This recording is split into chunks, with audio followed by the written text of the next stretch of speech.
There are three types of people in this world: sheep, wolves, and shepherds. In this third and last video of this series called Why and How to Watch News, my points are going to converge towards this particular analogy. If you haven't already watched the previous two videos, I suggest you do, and please do subscribe and share. So in this video, we'll try and understand why does it matter so much for us to be able to understand news. Because contrary to this, we can very well stay oblivious and enjoy our blissful ignorance. Or can we? Welcome and namaste everyone. This is your guy with Indian accent. Let's get into it. Individualism, a social theory favoring freedom of action for individuals over collective or state control. Do you think there is any prevalence of this concept in modern democracies, or for that matter in any social arrangement at any given time? The society or state in which we live has a set of common interests and agendas. For example, if state wants to acquire some farmland and clear it in the name of development, it will be done. Commoners don't really have a say in this. So I ask you again, do they really have that freedom of action? Among all the limited choices and peer pressure, are your opinions actually yours or dictated by the collective narrative? Hold this in your mind while we move forward in the video. In the present zeitgeist, the following quote runs like a meme: "You should not be bothered by other people's opinions." Does this illusion of individualism actually hold so much weightage that opinions of other individuals could be ignored? If you think so, can we still continue to ignore them if that same opinion is shared by a majority part of society? If yes, then again you are in denial of the very real government elected by the majority votes. The answer to all these questions is no. It has never been so.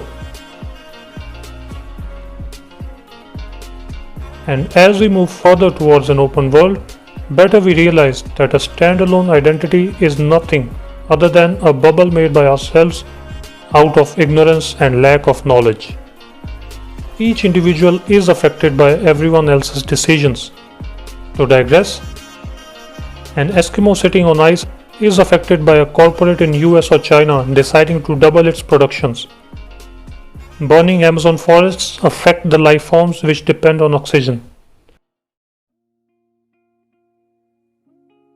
Similarly, governments affect people living in that ecosystem, and governments are made by unanimous opinions to which individual opinions are the building blocks.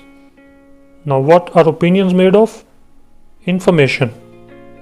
Hence, systematic feeding of information can not only align mass opinions but also create an illusion of independent and individual decision making, while it's certainly not. For better understanding of this, let us take an example. Suppose there's an I ideology. Its followers propagate a set of information called Q and try to recruit more and more people to affiliate themselves to this I ideology. Once they join, this group starts to establish a uniformity of opinions amongst itself. Individual opinions are reshaped by the diktat of this group's collective interests, commonly known as indoctrination. So in reality, these individuals are illusioned with independence of thought within that small sphere of I ideology, developed on the basis of information set called Q.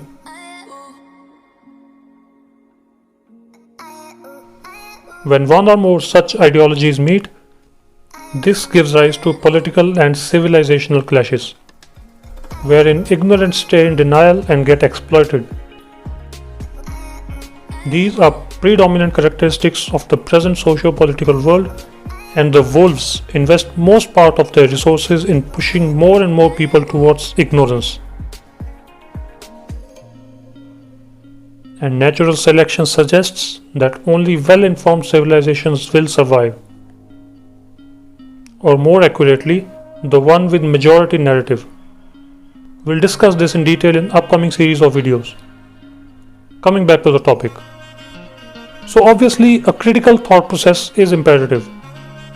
Overcoming one's perceptions and biases is an easier said than done kind of task, especially if such biases are unconscious, which is true in most of the cases.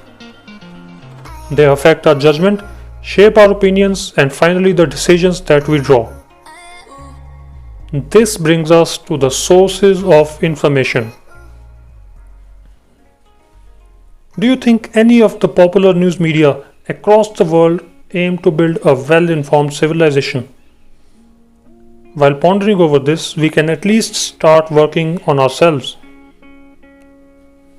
Initial few steps would be to get familiar with concepts like these. I'll not go into definitions. You can do that if interested.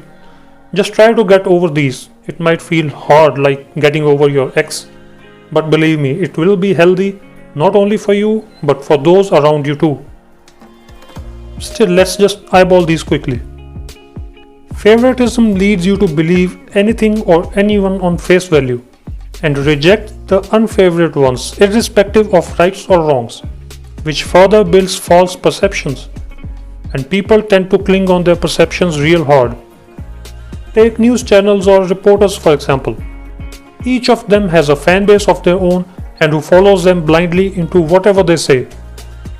One step further is value tagging, which in plain language means selective attention.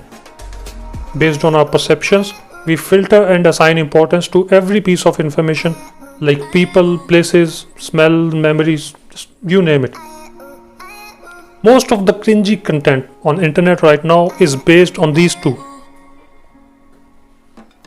Affiliations and subscriptions are thought to be a necessity for individuals in a social setup by many philosophers.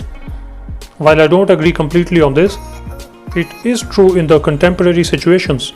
For example, most people affiliate to a particular religion and subscribe to its respective ideology.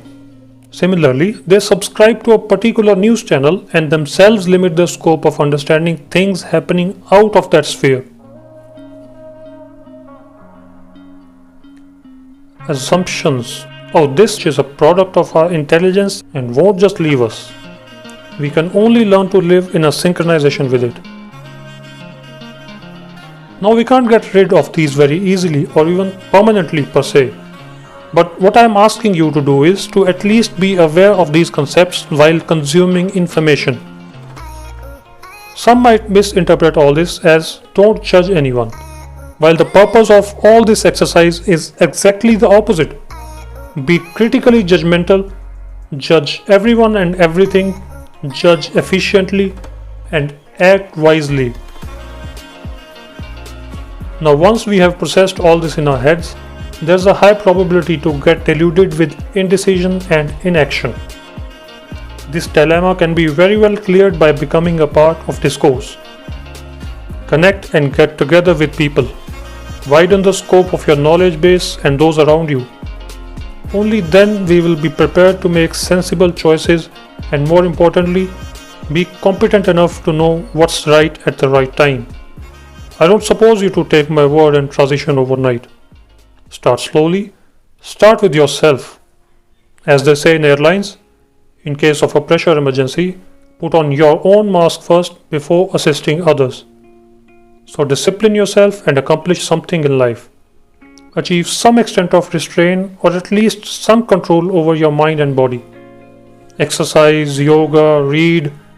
Yes, please read. Not fiction novels, read actual books. You can start by reading this to tickle some curiosity. And bear in mind that this is no charity. You are doing it for yourself, so that you don't end up being a bloody placard dummy or a foot soldier in herd of some wolf's narrative. Because these opinions of each one of us will decide who stays the ignorant sheep, who becomes the opportunistic exploitative wolf, and who turn out to be the shepherds that provide balance and direction to the civilization.